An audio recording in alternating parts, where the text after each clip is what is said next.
Time now for Brand Up, Brand Down, and you're starting with right-wing populism. Yeah, if you're scoring at home, at the beginning of 2021, there were 17 right-wing populist leaders in the world. Now they're down to 12. Of course, we've got Le Pen, we've got Slovenia, we've got Trump, who's lost twice, we've got Putin, who's losing on the big stage. You know, the death of, you guys have talked about this throughout the show, the death of democracy throughout the world has been greatly exaggerated, and particularly what happened in France yesterday, Joe calling it 58.5% from Macron. It looks like the world, and your dad talked about this, and David Kennedy earlier in the show, democracy seems to be on a winning formula versus right-wing populism. All right, what else you got for us? Advertising. All right, let's go to big tech. Big tech, yeah. Let's go big tech. Since we talked about, obviously, we talked about Elon Musk. Yeah, a huge story that came out of Europe. The EU has passed something called the Digital Services Act, and it puts a lot of restrictions on social media companies. But the big one is exposing algorithms. Other than turning back Article 230, I think this is the most important thing that's happened in terms of some form of transparency. The algorithms, for the viewers who don't understand, that's the thing that kind of fuels all the rage. So, for instance, if you're somebody going down a rabbit hole, it takes you further down the rabbit hole, and you're going to understand how social media companies are kind of exploiting misinformation, exploiting rage, and this is a big, big story for the good guys. Andrew, I want to bring you in here. I mean, this is sort of the big news that a lot of media in America haven't really reported on. I mean, we've been trying to figure out, Congress has been trying to figure out how in the world do you regulate these guys and women? They're so huge, they're so massive.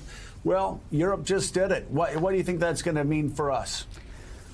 Well, look, I think this is going to create an even larger conversation about it here. I mean, Donnie can speak to it better than I can about the advertising piece. That's what the bill is mostly focused on, advertising in Europe. I think what's going to happen here in the U.S. is there's going to be a continued conversation about that.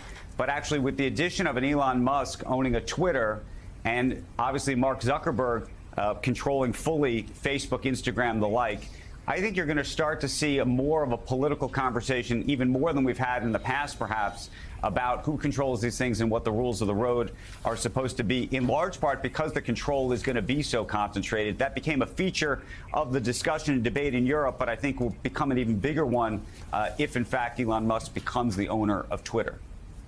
Yeah, you know, Donnie, obviously you understand advertising better than anybody. You're an advertising legend, an icon in the field. You've got a brand up to advertising. Tell us why. Yeah, it's interesting. Starting with the Netflix story of last week, with Netflix kind of crashing 30% and their subscriber base starting to shrink. All of a sudden, there's little hints that advertising might show up. And throughout history, we've got all these platforms that show up and say, oh, you're going to pay a subscription model but not pay advertising. But guess what? Advertising always seems to show up. The irony in the brand down for advertising is advertising used to be such a part of pop culture. And I challenge everybody on the set, what was the last great ad you can think about? And advertising, although it continues to grow, advertising revenue up, of course, advertising agencies up 13% last year. Advertising as part of pop culture seems to be waning. Well, I got to say, the Larry David ad on crypto during the Super Bowl, pretty damn good. I need to ask you this question, Andrew, really quickly. Wall Street loves ads, don't they? Netflix is in trouble, but then Netflix goes, okay, we're going to put ads on our platform. Like, Wall Street wants to see these ads, don't they? You know, I would actually argue Wall Street's had this sort of bipolar view of advertising for the last 5 or 6 years, maybe even decade. The push has been subscription businesses, subs. If they can create a what they call a multiple on those subscriptions, they think it's very sticky. That's been the view. And they've been pushing companies in that direction. I think all of a sudden it's like a pendulum. It's like everything. The whipsaw back. All of a sudden people are saying, you know what, actually, maybe subs unto themselves aren't the answer. Maybe advertising's the answer. So I hate to say it, but I think they go in cycles, and we're about to move back to the advertising cycle.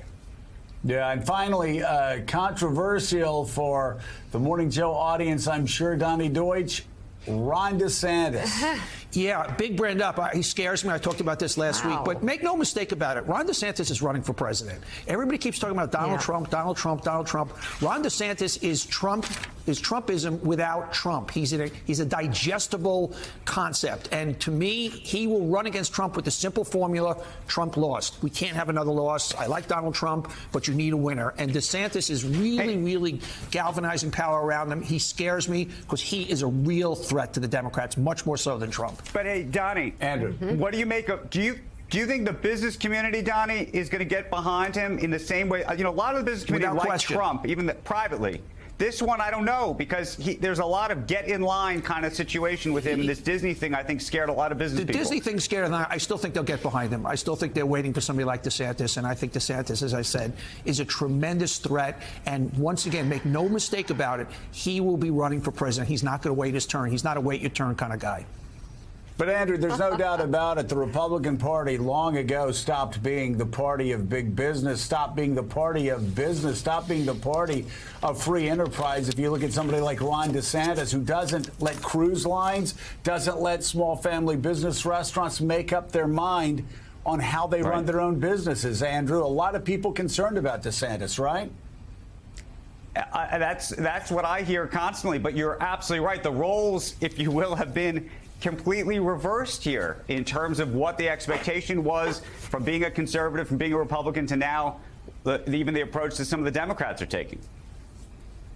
All right, Donnie Deutsch and Andrew Ross Sorkin, thank you both very much for being on this morning. Big brands up, just big. Yeah, big, brand up right there, brand those ups. two. Okay, next.